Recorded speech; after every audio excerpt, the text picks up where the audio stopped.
Hello everyone, welcome to Sanmarga classes. ಹದಿಹರೆಯಕ್ಕೆ ಪ್ರವೇಶ ಪಾಠದ 11ನೇ ಪ್ರಶ್ನೆ. ಗ್ರಂಥಿ ಎಂದರೇನು? ಗ್ರಂಥಿ ಕೇಳಿರಬಹುದು ಅಲ್ವಾ? ಗ್ರಂಥಿ ಅಂತ ಕೇಳ್ತೀರಿ, ಟ್ಯೂಟರಿ ಗ್ರಂಥಿ, ಥೈರಾಯ್ಡ್ ಗ್ರಂಥಿ, ಮೇದೋಜೀರಕ ಗ್ರಂಥಿ, ಈ ರೀತಿಯಾಗಿ ಬೇರೆ ಬೇರೆ ಗ್ರಂಥಿಗಳು ಇರ್ತವೆ. ಹಾಗಾದ್ರೆ ಗ್ರಂಥಿ ಎಂದ್ರೇನು? ಹಾರ್ಮೋನ್ಗಳನ್ನು ಸ್ರವಿಸುವ ವಿಶೇಷ ಅಂಗವೇ ಗ್ರಂಥಿ. ಈ ಗ್ರಂಥಿ ಅಂತ ಯಾವ್ದಕ್ಕೆ ಹೇಳ್ತೀವಿ? ಯಾವುದು ಹಾರ್ಮೋನ್ ಅನ್ನು ಸ್ರವಿಸ್ತದೆ ನಮ್ಮ ದೇಹದಲ್ಲಿ ಅದನ್ನ ಗ್ರಂಥಿ ಅಂತ ಕರಿತೀವಿ. ನಿಮಗೆ ಗೊತ್ತಿದೆ, ಇನ್ಸುಲಿನ್ ಹಾರ್ಮೋನ್ ಏನಿದೆ ಅದನ್ನ ಸ್ರವಿಸುವಂತದ್ದು ಮೇದೋಜೀರಕ ಗ್ರಂಥಿ. ಅದೇ ತರ ಅಡ್ರಿನಲಿನ್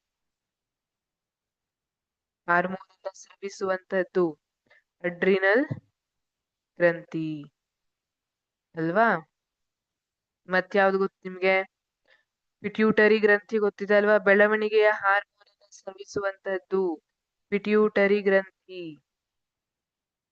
ಪಿಟ್ಯೂಟರಿ ಗ್ರಂಥಿ. ಆಮೇಲೆ ಥೈರಾಯ್ಡ್ ಗ್ರಂಥಿ ಕೇಳಿರ್ತೀರಾ?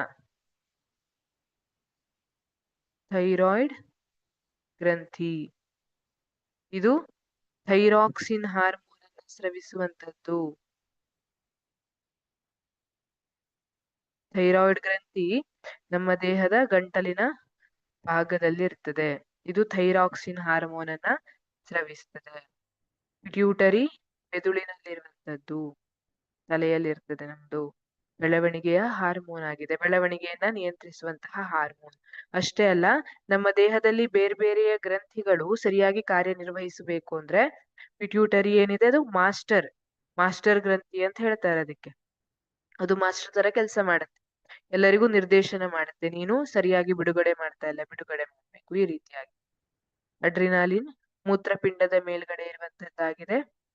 ಇದು ಆತಂಕದ ಸಂದರ್ಭದಲ್ಲಿ, ನಾವು ಭಯಭೀತರಾದಾಗ ನಮ್ಮ ಹೃದಯ ಬಡಿತ ಫಾಸ್ಟ್ ಆಗ್ತದೆ, ನಮ್ಮ ಉಸಿರಾಟ ಜಾಸ್ತಿ ಆಗ್ತದೆ, ಮುಖೆಲ್ಲ ಬಿಳಿಚ್ಕೊಂಡಂಗ ಆಗ್ತದಲ್ಲ, ಇದೆಲ್ಲ ಅಡ್ರಿನಾಲಿನ್ ಹಾರ್ಮೋನ್ ನ ಕಾರಣದಿಂದ. ಅಡ್ರಿನಾಲ್ ಗ್ರಂಥಿ ಇದನ್ನ ಬಿಡುಗಡೆ ಮಾಡುವಂತದ್ದು.